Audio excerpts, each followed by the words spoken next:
Okay, we start from 8.8. Hare Krishna. Abhyasa yoga yuktena chetasana nyagamina paramam purusham divyam yati parthano chintayan. Okay, anybody would like to volunteer to? Okay, I can try. Yes, please. Yes. He who meditates on me as the Supreme Personality of Godhead, his mind constantly engaged in remembering me, undeviated from the path, O Partha, is sure to reach me. Hare Krishna. Hare Krishna. So that's constant practice is very necessary to realize God is what this whole verse is trying to tell us. So Krishna has been talking about how to remember him at the time of death, right? Which we already read and tried to understand, which is actually called passing of the examination, because remembering him at the time of death, that is going to confirm what our destination is going to be, where are we going to be. So very, very important point, right? Throughout our life, we are preparing, we are preparing, we are preparing. And preparation is all about remembering Krishna at the time of death. That is why we are doing all this. The whole purpose of sitting together and trying to read Bhagavad Gita, trying to understand, is so that we are constantly able to remember Krishna. Same point Lord Krishna is again stressing in this shloka, but in a very, very different way or a different words you can say. So what Krishna is saying over here, Partha. So he is calling Partha, who is son of Pritha. Pritha means Kunti Devi. So he's saying Anuchintayan. Anuchinta, all the time thinking, thinking, thinking. Chinta is worry, right? Normally we say in Hindi, Chinta means worry. But another Chintan. Chintan means constantly remembering. So he's saying a person who is constantly thinking of me, constantly meditating upon me, constantly remembering me. Abhyasa yoga yuktena. Why he's putting his in mind, his intelligence, chetasa, his mind and intelligence is chetasa, chetana. From chetana word it has come. The chetra is mind and intelligence together. The both mind and intelligence is engaged and constantly engaged in what? In the practice of meditation, in practice of remembrance, in practice of constantly engaged in taking his name. On who? Krishna says, on me. And na anya gamina means the na means no, right? Anya, it should not get deviated in any other way from any other path except remembering Lord. So na anya gamina, bhyas you do, practice you do, yoga yuktena, try to constantly remember me through how? Chetasa, from your mind and intelligence. Na anya gamina, don't let it deviate anywhere else except from the path of remembering Krishna. Paramam Purusham Divyam Yati. Means such a person is sure to receive what? Supreme Personality. Paramam Purusham. Param Purush is who? Krishna. Transcendental, Divyam. He is Divyam, right? So this is the shloka. And it's a very nice shloka which is stressing about same thing like last shloka, remembering of Krishna. How? Krishna says through practice, abhyasa. How can one achieve this? To Krishna is replying, you must do abhyasa yoga. So you must do regular practice. What is the nature of the mind? The tendency of the mind is definitely, the moment we are sitting here, do you think the mind is here? Right now it might be here, but after some time it will run off in different directions, right? So Lord Krishna is saying it should be steady, it should be regular practice, abhyasa. If we keep doing it, then the mind will help us to prevent our mind from running away from different directions. So that for that discipline is needed, regular practice is needed. If possible, we should be able to chant at the same time, maybe Brahma Muhurta, if we have decided whatever timings, time zones, whatever timings we are deciding, let's stick to that. So Lord Krishna is saying that we must train our mind, and we have to form a habit of always meditating upon God. So we have to always constantly be aware. Awareness has to come in as, okay, I'm talking to somebody. Am I wasting my time? Okay, let me think of God. So like that. So it has to be done continuously. It should be like part of our daily life, alongside whatever worldly duties or whatever responsibilities we are doing throughout the day. At every minute, if we are able to remember Krishna, nothing like it. So It should not be like done at, okay, I will do in the morning Brahma Muhurta time, then before I sleep, I will just thank Lord and sleep. No, it should not be done at fixed times, regular intervals, or, intermittently. But Lord says continuously, as part of our daily ritual, you can say. Worldly activities should be like by the way thing. This should be our main agenda. So we must remember that it's not the actions that we are performing with our body, right? It's the not the actions that we are doing, but where we are placing our mind. We are doing actions, fine, but where we are placing our mind is going to shape our future before at the time of death or what. Where are we placing our mind? Body, okay, we are doing action, but mind, where is it going? That we need to understand. Even we are doing our duties, right? Whatever responsibilities we are doing, if we are able to attach our mind to God, everywhere we can bring it, center it. Krishna will be in the center. I'm making the food. Okay, first I will offer it to Krishna and do. I'm doing my office duties. Krishna, I'm offering all this work to do. Whatever result is it, it's for you. I'm doing with you in the center of my mind. Whether I'm having a meeting, Krishna, I'm starting the meeting right now. This is what is going. I'm shopping, Krishna. I'm going out shopping. I have to buy groceries and I have to buy vegetables. Krishna, what is it that you like best? So, conversation with Krishna should continue all the time. And if we're able to attach our mind to God, who is all all pure, then of course, slowly, slowly, Cheto Darpana Marjanam, our mind will also get purified. And if we continuously engage in devotion, complete surrender to God, all the time talking to Him, all the time thinking about Him, with that purified mind, slowly we'll get fully absorbed in that Krishna consciousness, God consciousness. Then such souls, Lord Krishna says, such souls will get divine grace, Krishna's grace on them. Right? Many a times we do maybe 1 round, 2 rounds of Krishna, not he's not bestowing any grace upon us. I did so much of puja, I did so much of chanting. Krishna is not being pleased. No, Krishna's grace will come when we surrender. That's when we will get liberated from this bondage of Maya. So he then, Krishna is going to look at the souls. He is going to give them, unlimited divine bliss, unlimited divine knowledge, unlimited divine love. Everything he is going to shower. It will be like a shower on them. So then they become God because dadami buddhi yogam tam, he says, right? So once we are surrendering, he is going to give us buddhi. How to do? We don't know. No one knows. No one knows how to proceed. The moment we surrender to God, the moment we are chanting with purified mind, Krishna will show us the way. He will give us unlimited divine bliss, knowledge, and love. And then we become God realized. And while we are even alive in this world, we are going to live a complete life, wholesome life that we call. Right now, it's all just, 50-50 kind of. So eventually, when these souls die, who are completely in God consciousness, they go back to Godhead. That's it, right? So here Krishna is talking about the importance of remembering him, like last shloka at the time of death. But how to remember Krishna? That's the question that comes to my mind, right? Okay, you are saying, remember me, remember me, remember me. Okay, then how to remember you is the question. And this particular question, Lord Krishna is already anticipating, okay, we are having tons of questions in our mind and tons of doubts in our mind. ठीक है, जरूर इसको answer मैं दे ही देता हूँ. And he's saying, okay, I'm going to give that answer in the next shloka. So like that. Okay, so text 8, we are trying to understand this one. Importance of remembering Krishna and refutes in Krishna says, no, it's not that you are going to sit at home and say, okay, I'm sannyas and I'm going to do my remember Krishna. No, he's refuting. No inactivity. You have to be active.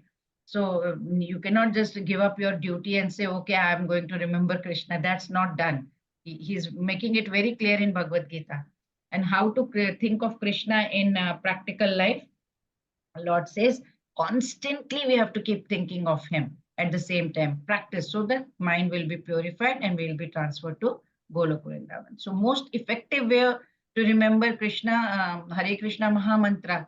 What are the benefits of doing it? We will have a good memory and then we will be able to, all the sense organs are engaged in Krishna Bhakti. we'll be transferred to that loka also, right?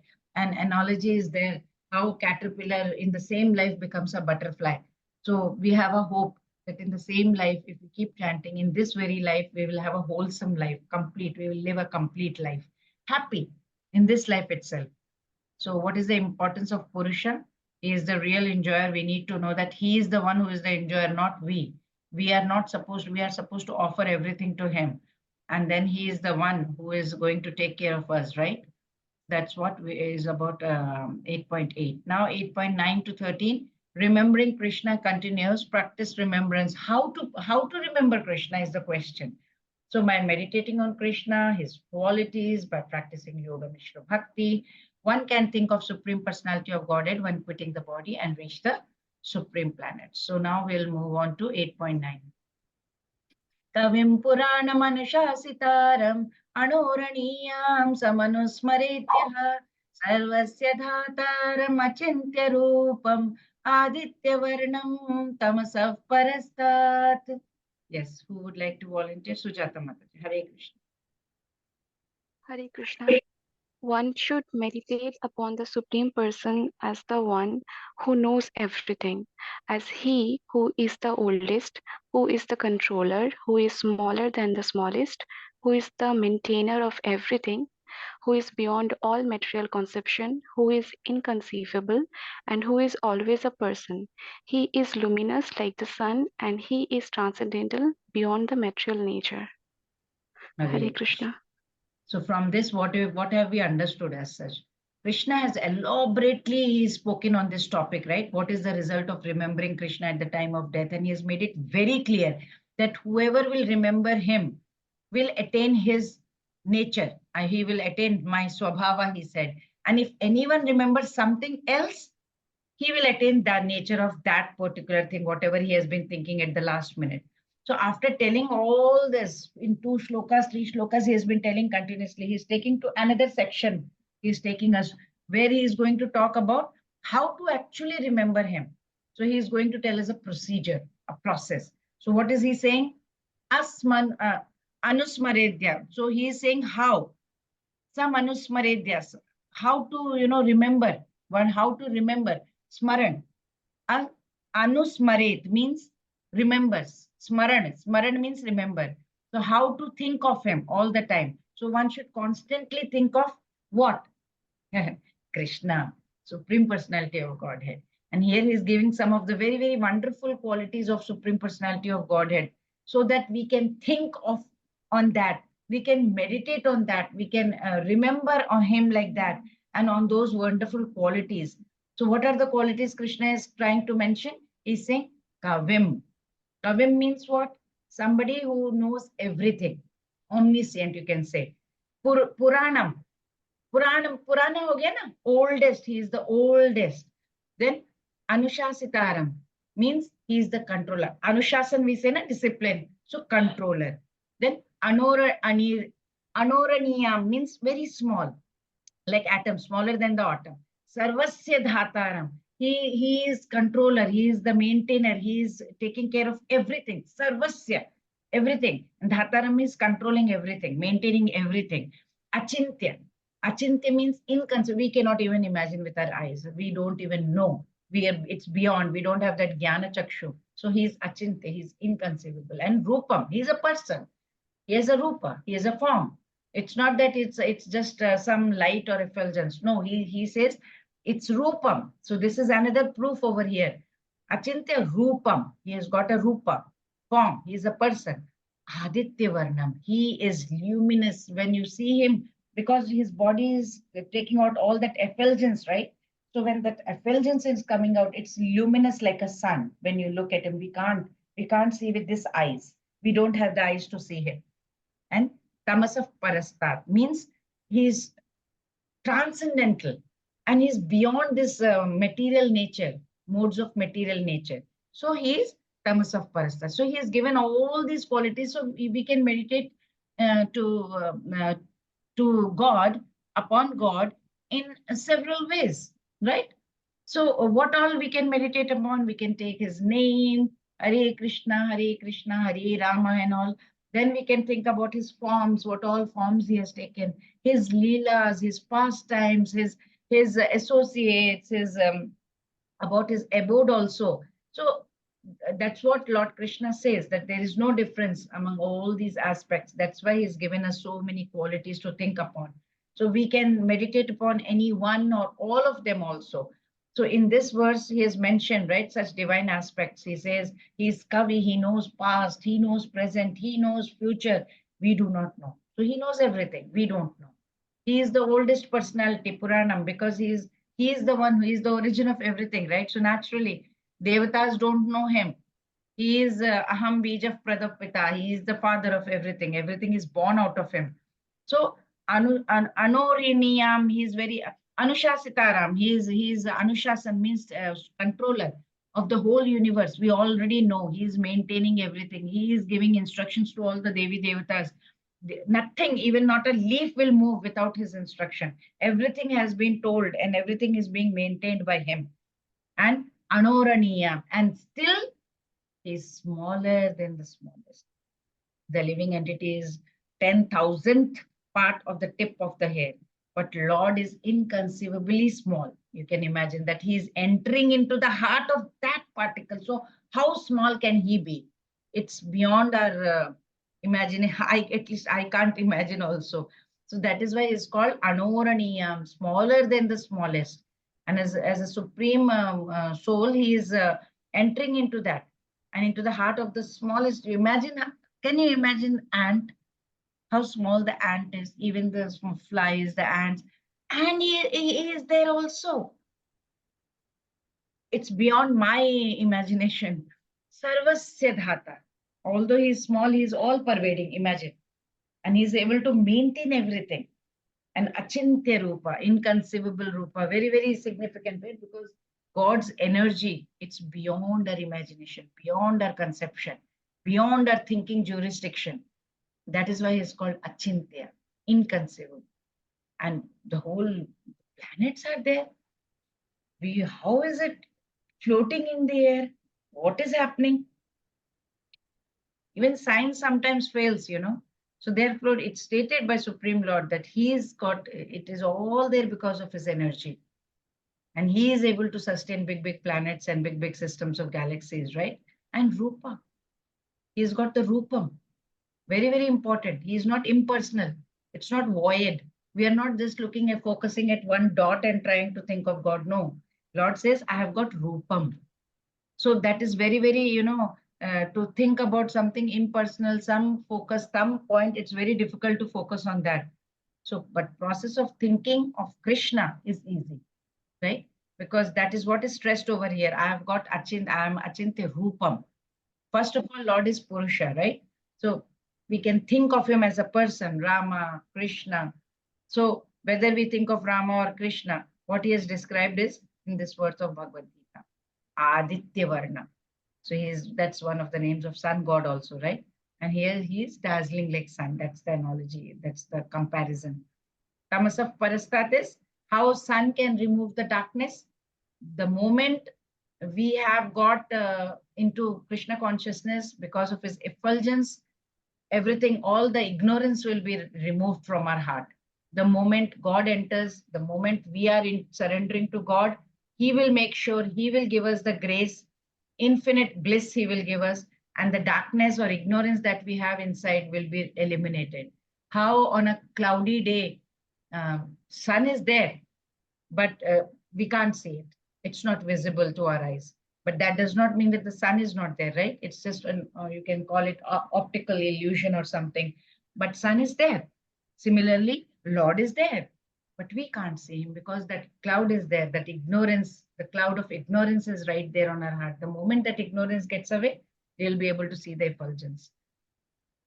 We may get another question in our mind as to why we can worship Krishna in so many ways. Why can't just he say, okay, worship me as I am? Why he has to give us so many qualities or forms, leelas? Why do we have to have that? Well, Krishna is very merciful. He is very, very kind. He has given us choices. Always he is giving us choices. This path, no, not proper for you. Go to this path. This path is not good for you. Okay, go to that path. Choices is giving because Everybody's nature is different. Everybody's choices are different. Our samskaras are different. God knows from which sanskara I must have come, right? I must be having different tendencies from endless lifetimes. So we don't know. So, like, if I keep telling this in my level one time also, this thing that if I go with my friend to say a cloth shop or a sari shop or a mobile shop, whatever shop, the chances of buying the same type, same color, same texture, same style of sari might be very rare. It might be, unless and until very forcefully we are buying something, but choices might be different, of course, because of the occasion we may buy same. Like somebody nowadays for Sangeet, not Sangeet, engagement, I don't know for what, that bridesmaid and all, they wear the similar same one. That is a different story. But if you ask them for choices, we are going personal reason and we are going and buying same style might be little rare, because we have our own individual choices when it comes to color preference, or when it comes to texture or fabric type, or maybe even budget. My budget might be low, somebody's budget might be high. So what does the shopkeeper do? That is why he's going to keep all varieties. It's not that he's going to, keep only then he'll say, oh, you want above 5,000? Okay, go to this floor. Under 5,000, go to that floor. So he's catering. He's catering to all our choices and preferences. That's why. Same way, the Vedic scriptures also, they are offering us different spiritual paths based on our level of sadhana, based on our samskaras, based on our choices, whatever we have performed in the past. Because of that, we are choosing a suitable path. Some may go towards another guru, some may be attracted to that kind of meditation, some may be attracted to something else. It just comes. So we may choose a suitable path. But bhakti or devotion to God is something that is going to tie all these paths, whatever path you may take. Ultimately, all the paths, the thread of bhakti has to tie. It has to be there with one common thread. Without devotion to God, without bhakti, none of the paths, wherever you might tread on, whatever path you may be treading on, it won't work out. So after telling all this, again, there may be a question, right? The question that might crop up in our mind. Okay, so these qualities are there. But then how to practice? Is there any methodology? Am I supposed to chant a mantra? Or what am I supposed to do? So Lord is going to tell that as well. But before that, let's see the graphic view of this one. So one is Kavim. Anybody would like to volunteer to read this one? Yes, Nigda Mataji, would you like to read? Or Pravina Mataji, whoever. Knower of everything, past, present, and future. Then 2 is Puranam, which is born out of him. Then anybody is anybody volunteering here? Yes, Manoj Prabhuji, Hare Krishna. Hare Krishna Mataji. Yes, please read. Puranam, all born out of him. Anusatiram, controller. Anora Aniya. Anur Aniyamsam, smaller than the smallest. Dhataram, the maintainer. Beyond all material conception, all big planets are floating by his energy. Rupam, always a person. Achintya, inconceivable. Aditya Varnam, luminous like the sun. Tamsha Parshatat, transcendental beyond this material nature. So these are the qualities that Krishna is asking us to meditate upon. That he is Kavim Purana Anushasitaram Anoraniyam Sarvasya Dhataram Chinta Rupam Aditya Varnam Tamasaf Parastat. So please look into this and try to meditate upon it. That's what Lord Krishna says. Let's move to 8.10. Prayanakale manasachalena bhaktya yukto yoga balena chaiva bhruvor madhye pranamaveshya samyak satam param purusham upaiti divyam. Yes, Manoj Prabhuji, can you read? Hare Krishna Mataji. Yes. One who at the time of death fixes his life hair between the eyebrows and by the strength of yoga with an undeviating mind, engages himself in remembering the Supreme Lord in full devotion, will certainly attain to the Supreme Personality of Godhead. Thank you, Hare Krishna. So Krishna already spoke on various aspects, right, about of his self and how we can meditate upon all that he has already given, right? Kavim Purana Purushastra, everything he has given over there. And then finally help the person to remember Krishna at the time of death. That's very, very important. That's the whole thing, whole project work that Krishna is talking about. So now here we also understood that we are not talking about pure devotional service. We are talking about mixed bhakti. Mixed bhakti is like yoga mishra bhakti, wherein bhakti is there, wherein bhakti is little bit, yoga is there also added to this.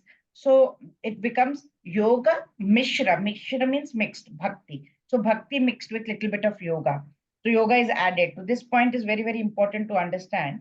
What are we discussing is not what is expected from us, right? Because we are aspiring for Shuddha Bhakti. We are not aspiring for Yoga Mishra Bhakti. We want to become pure devotees of Krishna. We don't want to become a Yoga Mishra Bhaktas. So these verses are relevant for those people who are into yoga and are also into bhakti. So let's see what is the procedure by which one can practice and meditate upon Supreme Personality of Godhead. So Krishna is saying Prayana Kale. Very, very important. Prayana Kale means what? At the time of death. When the Prayanam starts. Prayanam means the journey. Or Kala. Kala means the death. So when the journey of death will start. What is the procedure here? Bruvor Madhye Pranama Vesha Samyak. One has to complete. Samyak means completely. Do what? Establish the life air. The life air is here, the breath between the two eyebrows. That's what we have to do, he says. And then next what we have to do? Yoga balena. By the power, yoga. Bala means strength. Yoga. By the strength of the yoga, by the strength of the mystic yoga, whatever you have been doing all this while. Manasa achalena. The mind should not be deviated. Achalena. Chalna means to walk, right? Achala means sthir. Sthir hona means it should not be moving around. It should not deviate from anywhere. So mind has to be fixed, and the life air over here, the focus has to be here. With what? Yoga balena, with the strength of yoga. And what should we do after that? Bhaktya yukto. He should be engaged in doing bhakti. Bhakta yukto means complete devotion, complete engagement in devotional. By doing this, what will happen? What will happen over there? Bruvor Madhya Pranamaveshi Samyak Satam Param Purusha Upaiti Divya. Satam Purusha Upaiti Divya means he will, Upaiti means achieve. What will he achieve? That Divyam, that transcendental personality of Godhead. Satam Param Purusha Upaiti Divyam, the transcendental abode of spiritual kingdom, abode of Lord, we will get.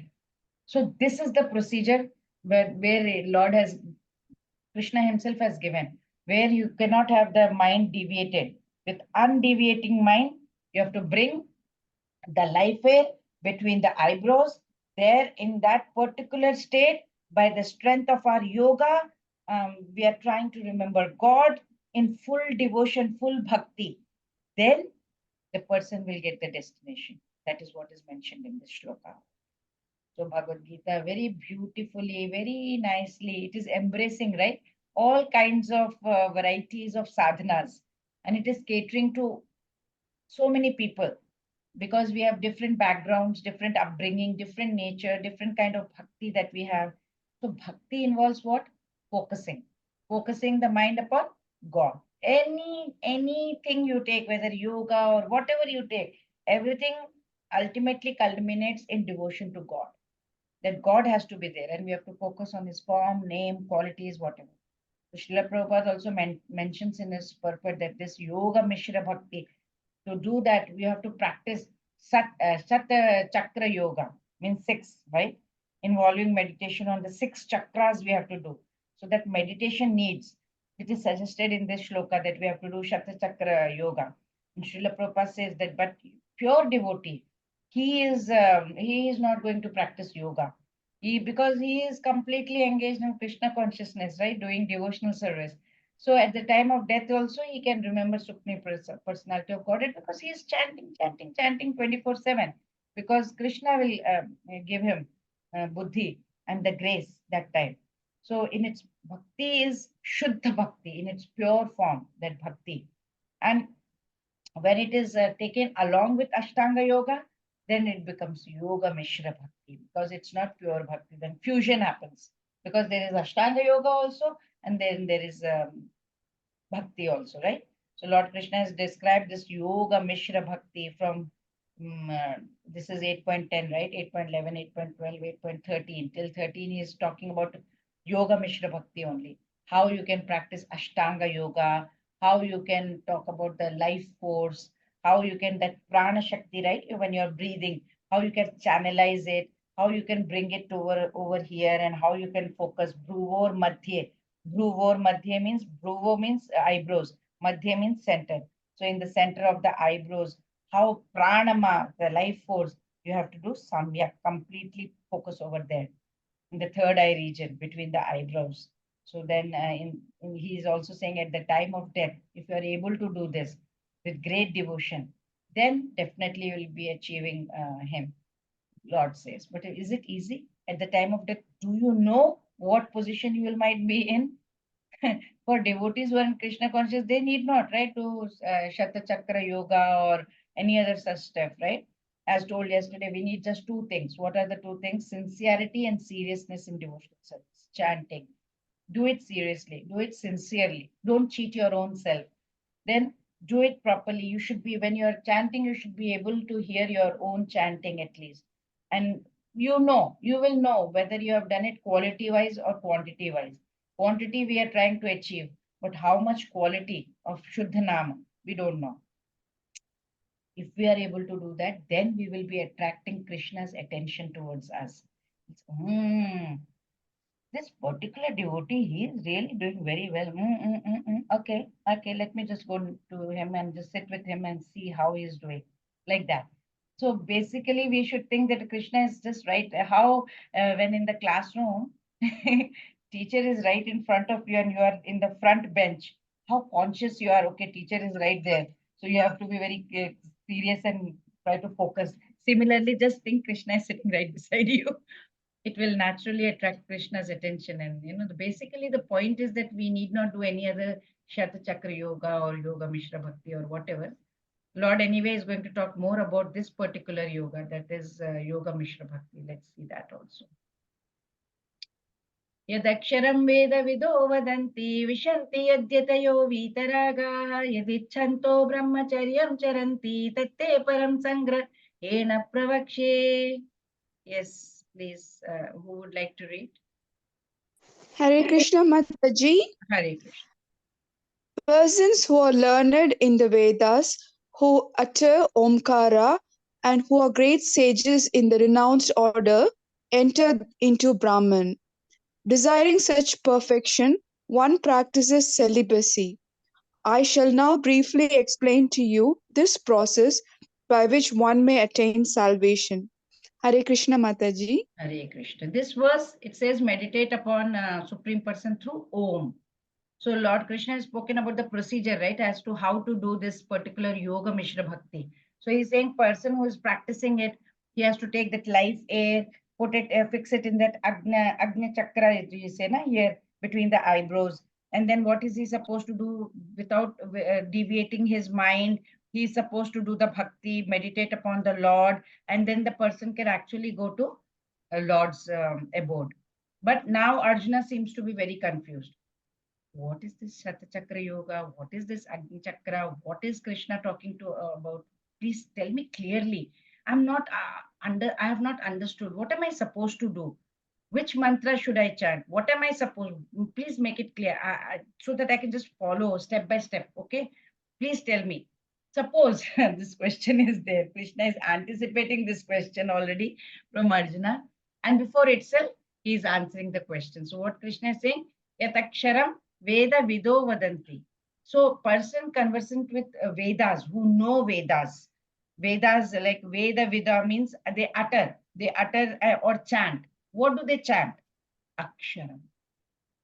They chant Aksharam. Yat Aksharam, Veda, whoever knows Vedas, they are chanting. What are they chanting? Aksharam. What is Aksharam? Syllable Om. Pranava Omkara. They are chanting that.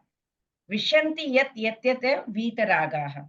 So all these great sages, Vitaha, Yataha means the sages, the sadhus, they Vishanti, who are in Vitaraga, means they are renounced completely. They are not attached. They are not having. They are free from all the raga, that is attachment. Vishanti, they are entering. Where are they entering? Brahman. And then what Lord is saying, Yade chanto brahmacharyam charanti. Such people who are desiring ichha. What kind of ichanti they are having? For such, yat ichanta brahmacharyam charanti. So what are they doing, having that? They are trying for such perfection.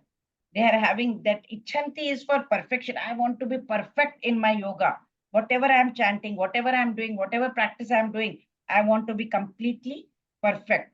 Then brahmacharyam, because they want to be perfect, they are practicing brahmacharyam. Brahmacharyam means celibacy, no sex. Brahmacharya means celibacy. So what happens then, Lord? What is Lord saying? Tatte padam sangrahena pravakshe. Because they are great sages, they are wanting perfection, they are practicing celibacy. So Lord is saying, now I shall, pravakshe means explain. Pravakshe what? In summary. Sangrahena. Like whenever we go to the library, we say na sangraha. Means it is a collection in small. In summary, you can say. Or you can say in sangrahena pravakshe. Padam means stepwise. Or in summary, I will explain the whole situation to you. Tatte padam in steps. Sangrahena in summary kind of pravakshe. I will explain to you. So Lord Krishna is telling, Sangrahena means in brief, you can say, or summary, whatever. So he says this path is very difficult to follow. It's not suitable for everyone. Not everyone can sit and do this. So he will not elaborate so much. So that is why he is going to cut it short. And Krishna says, I will tell you briefly, okay? Because it's not a path that everybody can follow. So what's the point of wasting my time, kind of? So he says it's a path of Yoga Mishra Bhakti, and it is also going to lead to formless aspect of God, which is Brahman aspect, right? So why is it so difficult? Because it demands, a lot of demand is there. For what? It's very demanding. You have to lead a life of very, first of all, brahmacharya, and then you have to have a discipline. You have to form severe austerities. You can't just get up and eat everything on anything. You have to renounce all these desires, worldly desires. You can't just say that, okay, I will do everything. Then it's not possible. Brahmacharya, you have to do vow of celibacy. Then it's not easy. Basically, what Lord Krishna is trying to tell over here, why he is going to tell in brief or Sangrahena, why he wants to explain Sangrahena or in brief, because it's not a path that can be, done by anyone and everyone. So then he says, this is very, very important, this energy when you get, it can be channelized into sadhana. Because why brahmacharya is important? Because then focus is completely on sadhana, and then you get energy, spiritual energy. And that spiritual energy, what it does is it gives you buddhi, it enhances your intellect and the memory power of the sadhakas, whoever is doing that, and then helps them to understand the Lord better. That is why this whole Yoga Mishra Bhakti is being explained by God, but he says, I'm going to explain in brief only, because it's a path that is very difficult. So we know, actually, if we analyze also, it's not easy, it's very difficult, right? But in this age of Kali Yuga, Lord Krishna understood. He understands that, how well qualified we are. Means how low we are. So he has given us a very, very simple process, right? Chant Hare Krishna Maha Mantra constantly, every time, continuously, every moment, every single day, to purify ourselves. And then he says, come back to me. So after saying all this, Lord Krishna is going to give more details about practicing this, again, this same thing, particular process of incoming shlokas. Let's see that. सर्वद्वाराणि संयम्य मनोहृदि निरुध्य च मूर्ध्याध्यायात्मनः प्राणम् आस्थितो योगधारणम्. Yes, please. Snigdha Mataji, would you like to read? The yogic situation is that of detachment from all sensual engagements, closing all the doors of the senses and fixing the mind on the heart and the life ear at the top of the head. One establishes himself in yoga. Hare Krishna. Hare Krishna. So Krishna is already elaborating on the method, right? Procedure, how to remember him at the time of death. And here we are not talking about the pure devotees, right? Pure devotional service. Here we are talking about Yoga Mishra Bhakti, a mixed devotional service, wherein yoga element has been added in, and it is called Yoga Mishra Bhakti, because with Bhakti, yoga also has been added. So Krishna is saying Sarva Dwarani Sanyamya. So you have to control Sarva Dwara, all the doors. Doors of what? Of the body. So what are the Sarva Dwara of the door body? It is senses. You have to control all the Sarva Dwarani Sanyamya, control all. And then do what? Mano Hriddhi Niruddhyacha. So what are we supposed to do with that mind? Mano means man and Hriddhi means Hriday. So what are we supposed to do with that mind and the Hriddhi? So we are supposed to confine. Niruddhyacha means confine in the Hriday. We have to concentrate, focus in the heart. The mind has to go into that, and mana has to be fixed over there. Murdhnya dhyayat manaf pranam. So next step, what do we do? Adhyay, fix. Fix what? Fix where? What? The prana, the life air, the breath. On what? The atmana. The atmana, where do we focus it on? Murdhni, the head. Murdhni is the head. So we have to fix it on the head.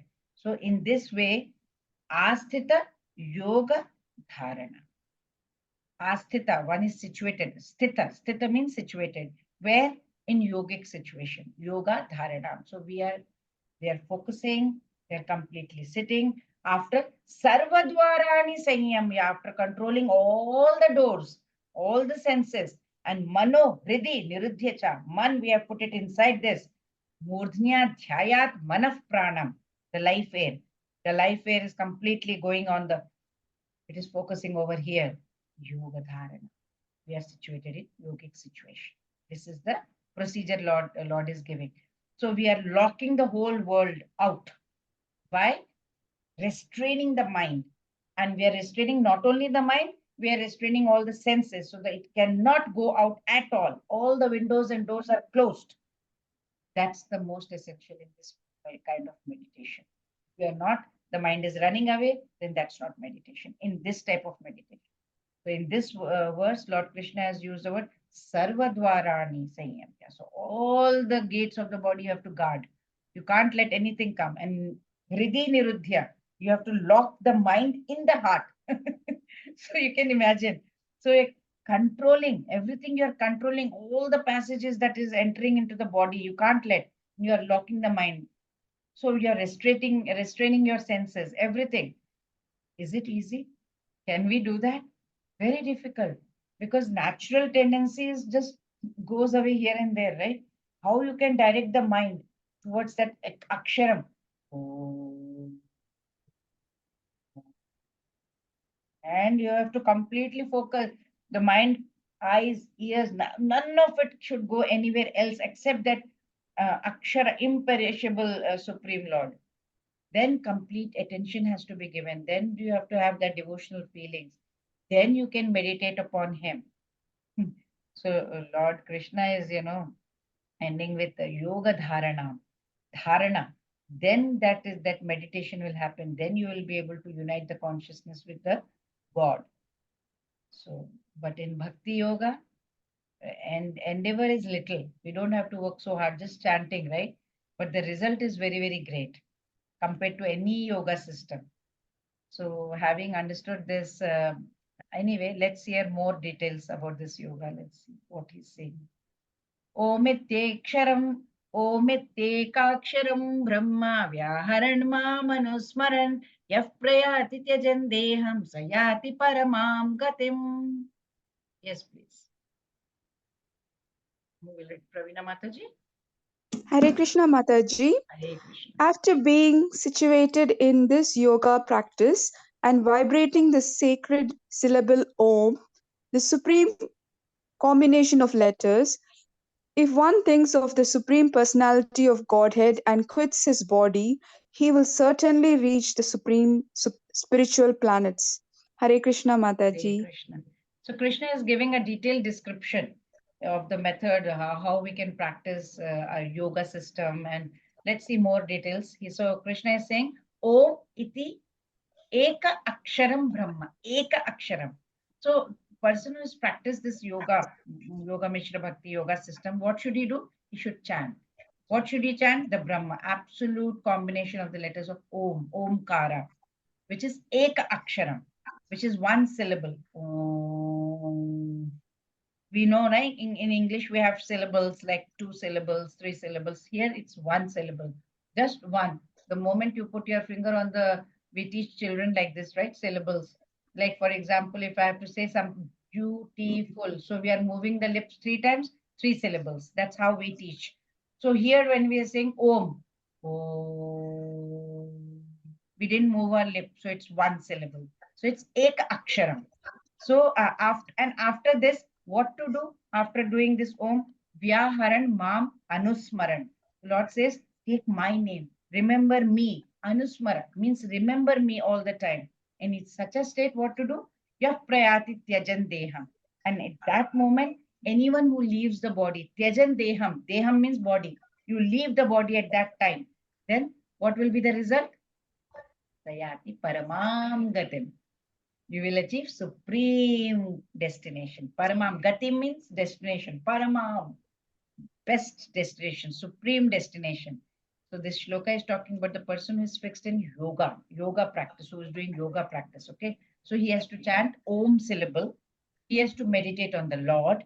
And while doing that, if he quits his body to reach, then he will reach the higher destination, the spiritual realm. So Vedic scriptures, they are also telling that at the beginning of the creation, God first created sound. So when that sound was like Pranava mantra, Om, that sound manifestation of Brahma, right? Brahman. He then created the space, and then he continued with the rest of the creation process and all. So in Ashtanga Yoga, this Pranava mantra, Pranav sound, it is considered to be the object of meditation. Everyone, whoever is doing Ashtanga Yoga, they try to do Om chanting. And in this verse also, Lord Krishna is describing how we should do the meditation, especially the Ashtanga Yoga process, the whole sadhana, Lord is explaining. And he's saying that you should be able to focus the mind on God. And that's when you need to chant Om. And while you are doing, you should be able to practice austerities. You can't just eat anything and everything. You need to practice your vow of celibacy.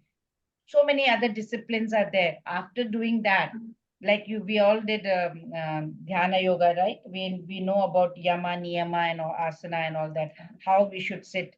Or each and every procedure. It's not that I am sitting on the chair and chanting. No, there is a particular way to do. You have to follow that. So it's a lot of austerity, difficult. So devotees who take the path of bhakti yoga, they prefer taking the personal name of Lord, right? Hare Krishna, Krishna Krishna, Hare Hare, Hare Rama, Rama Rama, Hare Hare. So they experience that sweet, much more greater sweetness in God's bliss. When they're rather than meditating on, seems very impersonal. What are we doing? But when we are chanting and we are trying to, talk to Krishna all the time on the form of Krishna, we know he's got a rupam. It looks good, right? So if you compare the pleasure experienced by the two ladies, like one who is an expectant mother and one who has a newborn baby in her own lap, see, the experience is much sweeter for the new mother, right? Because she's already experienced, she's having the baby in her lap. The other one who's expecting, it's still inside, she doesn't know. So the experience is much sweeter for the new mother. So seeing that beautiful baby, she even forgets her own discomfort, the pain and sleepless nights that she goes through, right? And also the kind of pain she experienced during the childbirth. The moment the child is in the arms, everything is forgotten. But the expectant mother whose baby is not yet born, she may not get that. So the sweetness is there. We have Krishna with us. So that's more sweet. So the time of death, that's the final exam. That's the final test of all the meditation. Because death can be painful, right? Despite the death, if that person is able to focus on God at the last minute, last moment, will attain him. So their souls will reach divine abode, spiritual realm. But it's difficult. It's not that easy. It requires continuous practice, a lot of austerities throughout the life. So Lord Krishna is very merciful as usual. He is showing us the easier path in the next verse. And till now, because he was talking about the Yoga Mishra Bhakti, right? So he had to tell. But he said, see, I will contain it. I will tell in short, only in brief. I'm not going out to give lot of description. Then he says, no, let me move on to the Shuddha Bhakti and all that, right? So let's see what it is in graphic way. See, practices of Yoga Mishra Bhakti. So first is like Shata Chakra Yoga you have to do. You have to raise the life air towards the chakra, towards the head. You have to chant Om. You have to renounce all the sense gratification, celibacy and all that you have to have. Then you have to fix your mind in the heart. And then you have to completely take Lord's name all the time. And if you do that, and if you leave your body at that time, Tyajan Deham, then Paramam Gatim. That is what you're going to get. This is Yoga Mission Bhakti. So thinking of Krishna while quitting the body, if you do that, then the destination, of course, will be higher planets, right? There are so many Vaikuntha planets. So you can go to any one of them in the spiritual realm. So let's move on to section 14 to 16, pure devotional service, remembrance of Krishna through bhakti. By constant engagement in devotional service, one who is undeviatingly remembers Krishna easily attains Lord's abode, far from this material miserable world. So let's see that. Ananyacheta satatam yomam smarati nityashaha tasyaham sulabhav partha nityayuktasya yoginaha. Yes, please. Would like to volunteer? Yes, Pravina Mataji, would you like to? Pratima Mataji, Snigdha Mataji. Yeah. Is it? Okay. Hare Krishna Mataji, may I? Yes, please. Yes, please. For one who always remembers me without deviation, I am easy to obtain, O son of Pratha, because of his constant engagement in devotional service. Hare Krishna Mataji. So till now, Lord had explained, right, about Yoga Mishra Bhakti. That is Bhakti mixed with some aspects of yoga. And now Lord is going to tell about Shuddha Bhakti, pure devotional service. So here Lord Krishna is saying, Ananya Cheta Satatam. Ananya Cheta Satatam Yomam Smarati Nityasha. Smarati, think. So Lord is talking about, yeah, that devotee. Which devotee? Who has been, who's all the time. Mam Smarati Nityasha, who is constantly, without deviating his mind, all the time. Ananya Cheta. Ananya Cheta Satatam, always remembering me all the time, regularly. Smarati Nityashaha, regularly. Then he says, Tasyaham Sulabhav Partha. Partha, O son of Pritha, for such a person, to him, Aham, I am Sulabha, means very easy to obtain. Sulabha means easy. So very easy. So Nitya Yuktasya Yoginaha. So why is it so? The yogi or the devotee is Nitya, constantly, regularly, Yuktasya means engaged in what? Devotional service. Because he is constantly engaged in devotional service, he is taking my name all the time.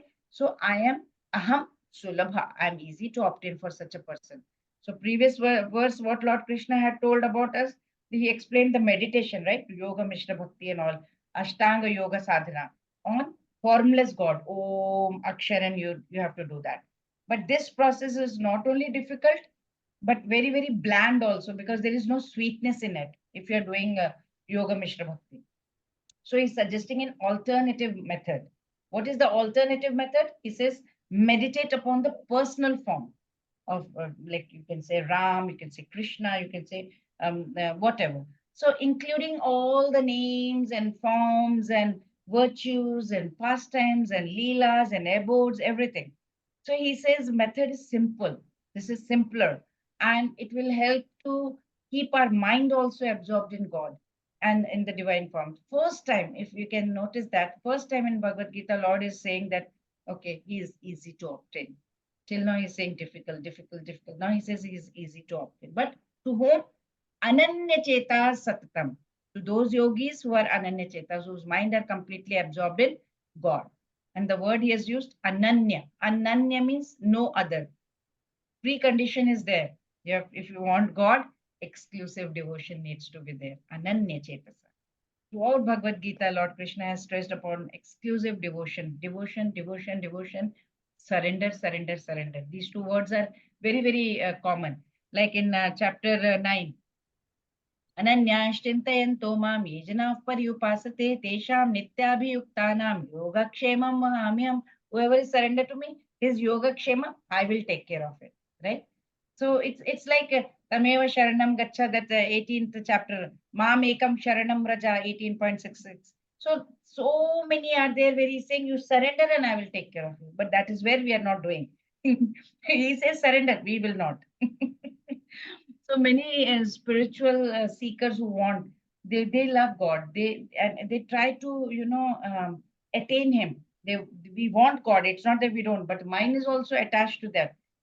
What happens? Sometimes mind is attached to the material world. Sometimes the mind is attached to the spiritual world, spiritual side. So the mind is fluctuating, right? So it's very difficult.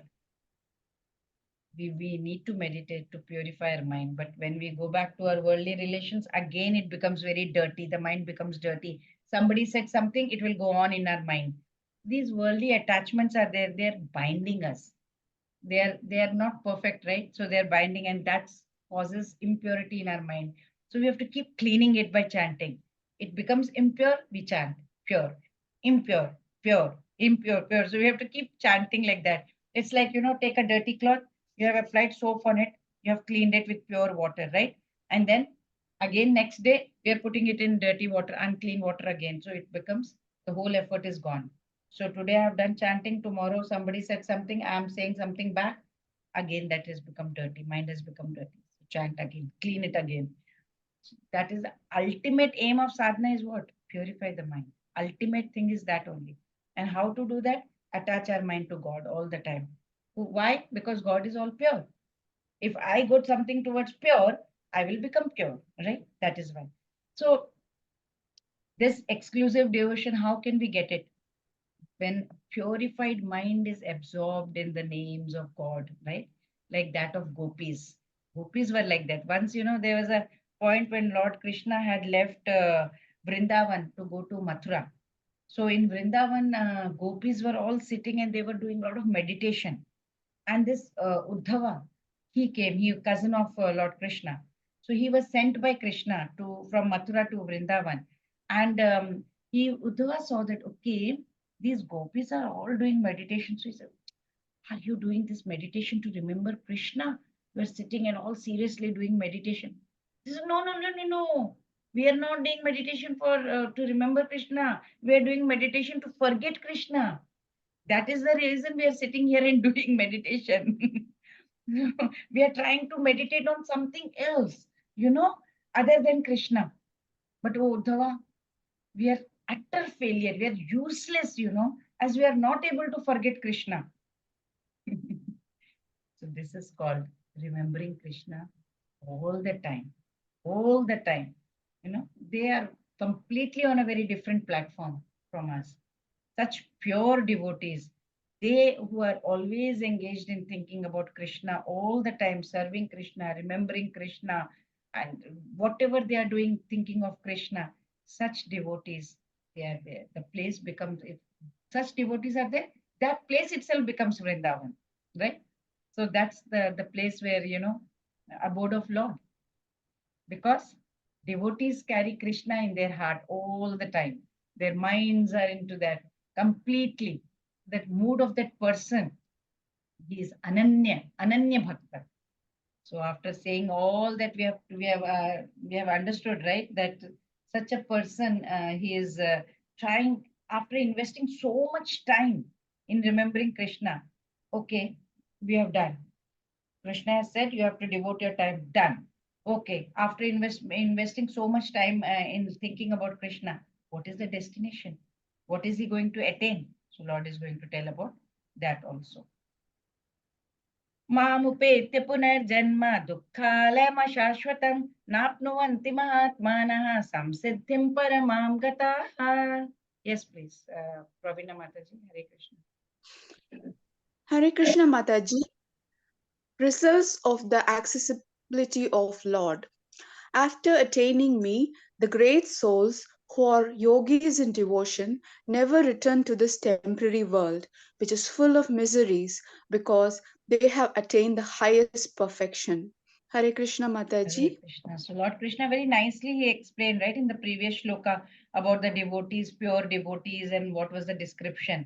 Ananya cheta satatam yomam smarati nityashaha tasyaham sulabha partha. I am sulabha for him.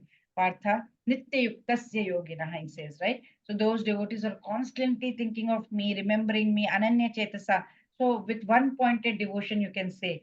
So they are doing very nice devotional service. So let's try to understand what is the destination. Okay, we are doing Ananya Chetasa. So what is happening? The Lord says, Mamupetya Punarjanma Dukkhalayam Ashashvatam Napnuvanti. He says, Krishna is very clear that this world is Dukkhalayam Ashashvatam, place of misery.